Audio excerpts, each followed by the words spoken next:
vous remercie. Merci Madame Dalloz. La parole est maintenant à Madame Sarah El Haïry pour le groupe Mouvement démocrate et apparenté et pour une durée de 10 minutes.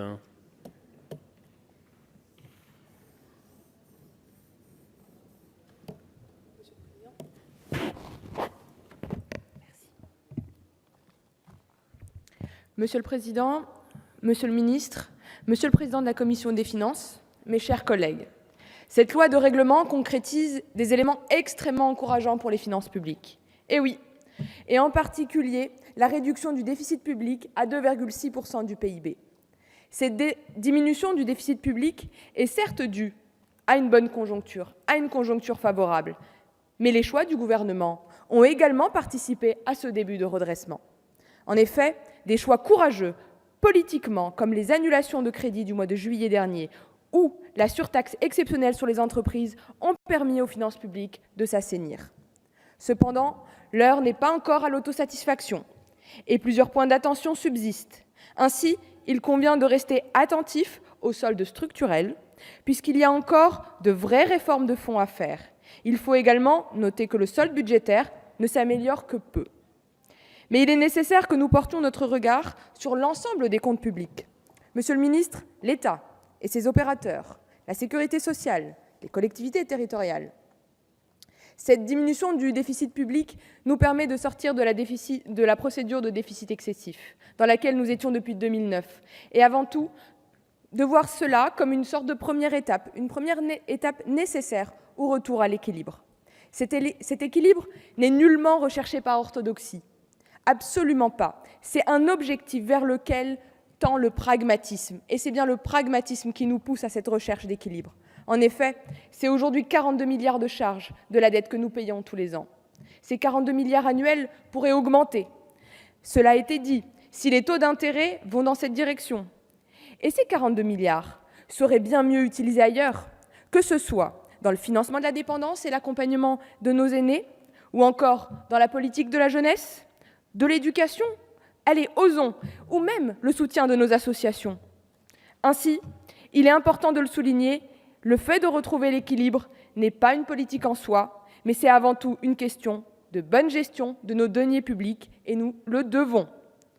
Retrouver l'équilibre budgétaire et sortir de la procédure de déficit excessif, c'est aussi, et on peut le dire, renforcer la voix de la France vis-à-vis de nos partenaires européens et montrer que nous sommes en capacité de tenir nos engagements. Sans grande originalité, le désendettement de la France peut passer par deux axes, soit l'augmentation des recettes, soit la diminution des dépenses. Bon, pour être clair, le premier axe est exclu, puisque c'est bien au contraire une diminution que nous visons, et c'est de manière assumée. Alors, c'est tout à fait naturel que ma pensée et notre regard se tournent vers le deuxième axe que nous souhaitons traiter, notamment en réalisant un travail interne, administration par administration, afin d'analyser les dépenses et essayer de dépenser au mieux, de manière la plus efficace. Il est nécessaire que nos dépenses soient efficientes. Les deniers publics sont rares, ils sont chers, nous devons à la rigueur. De la même manière, le programme Action publique 2022, qui vise à repenser le modèle de l'action publique en interrogeant en profondeur les métiers et les modes d'action publique au regard de la révolution numérique qui redéfinit les contours de notre société, devrait permettre de redonner du sens, de la cohérence et de la lisibilité à l'action publique. À notre sens, il s'intègre donc parfaitement et de manière tout à fait naturelle dans ce travail de recherche d'efficacité. Cependant, si nous pouvons nous réjouir des bons résultats de l'année 2017, beaucoup d'éléments laissent à penser que la croissance française va connaître un ralentissement dans les années à venir. Je pense qu'il est nécessaire de l'intégrer. De nombreux paramètres et plusieurs économistes laissent en effet penser que nous étions au haut du cycle, ce qui nous a permis d'engranger quelques recettes et quelques ressources budgétaires en plus, soit. Et il est nécessaire aujourd'hui de mettre en œuvre ces réformes parce que tout laisse à penser que la situation risque de se détériorer. Parce que nous devons être vigilants. La situation géopolitique notamment, avec les États-Unis, qui se replient sur eux-mêmes et semblent aller vers, j'ose les termes, une guerre commerciale, y compris avec leurs propres alliés, fragilise l'économie. Il est donc nécessaire d'anticiper les crises afin de pouvoir surmonter lorsqu'elles surviendront.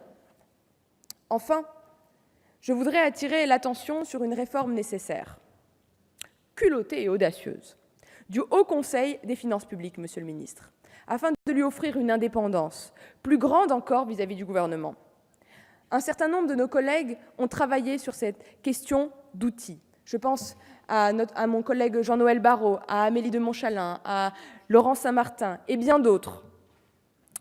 En effet, il nous apparaît nécessaire, pertinent, d'élargir les missions de cet organisme à la réalisation des prévisions macroéconomiques et des finances publiques, qui sont actuellement réalisées par Bercy. Ces prévisions servent de base au texte budgétaire, et il peut sembler capital que cette base soit la plus objective et sincère possible. Cela permettrait, en particulier, d'avoir un scénario objectif en cas de ralentissement économique ou de retournement de cycle, là où les gouvernements ont une certaine tendance à trop d'optimisme dans cette situation ou dans ces situations. Ainsi, on peut imaginer que le Haut Conseil des finances publiques, comme il a pu le souligner lors de son avis sur le programme de stabilité, que les prévisions de croissance 2020-2022 du gouvernement semblaient surestimées, car elles ne prenaient pas en compte un probable ralentissement de la croissance qui résulterait du haut cycle de 2017, comme ça a pu être rappelé auparavant. Cet élargissement des compétences du Haut Conseil des finances publiques lui conférerait une indépendance accrue qui lui permettrait d'être encore plus sincère dans les discussions de nos textes budgétaires, ce qui serait un bénéfice pour tous et pour cette Assemblée en particulier. En guise de conclusion, et certains reconnaîtront dans ces mots deux devises bien connues. Parce que l'hiver vient, peut-être, et que l'État paye toujours ses dettes. Alors, même si j'appelle souvent à plus d'audace, une fois n'est pas coutume, Monsieur le ministre, mais continuons dans le cadre budgétaire vers une voie de la prudence et de la sincérité. Je vous remercie. Merci.